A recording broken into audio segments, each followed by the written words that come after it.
He not only promises forgiveness, but His forgetfulness. Hindi lang niya pinangako ang kanyang kapatawaran, kundi kalilimutan niya ang lahat ng iyong kasalanan. He will bury it in His sea of forgetfulness. You must have to know that. Kasi tayo, kuminsan, napapansin natin, pagka nagpatawaran tayo, oo, pinapatawad na kita, maghahalikan pa yon, wala na sa akin yon.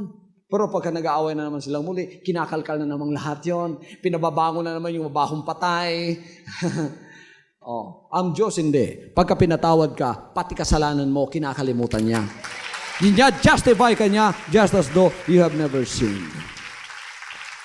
He not only guarantees you heaven, but He promises that you go there one of these days.